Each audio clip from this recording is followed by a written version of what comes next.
G'day folks, Matt and Colin here from Lift for Fitness Personal Training. We're just going to take you through a demo of our catching a punch techniques in the article we released a couple of days ago.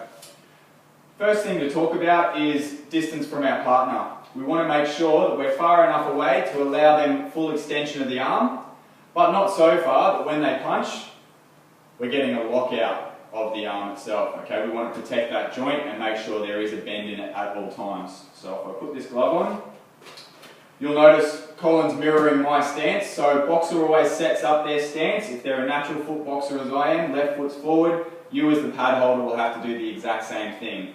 If I was a southpaw and I stood like this, Colin would then mirror my stance and switch it so his right foot would be forward at all times. Okay, so we'll go back to my natural stance. You see here, Colin set himself up at about the perfect distance. If I punch, when I make contact with the pads, I've got a nice slight bend in my elbow, but I'm still getting a really long extension. If I was too close, I'd start to look like this. And you can see here, I'm not getting much extension out of the elbows.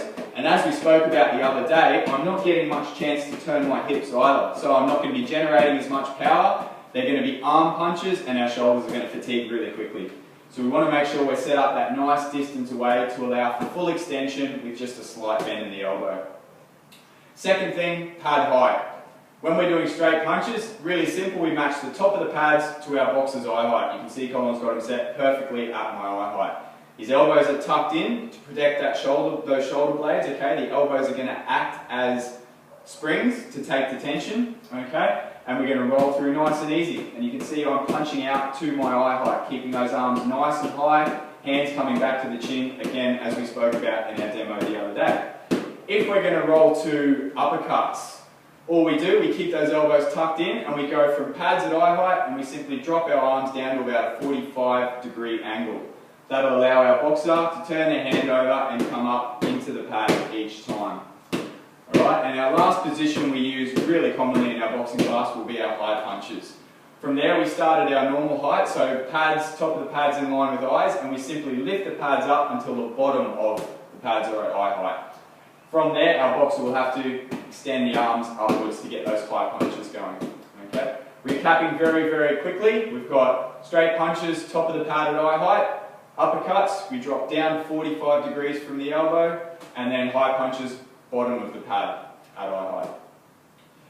Now you will have already seen Colin's getting feedback every time, okay? What we want to do is we want to bring that pad back in to meet the punch each time that it comes towards us.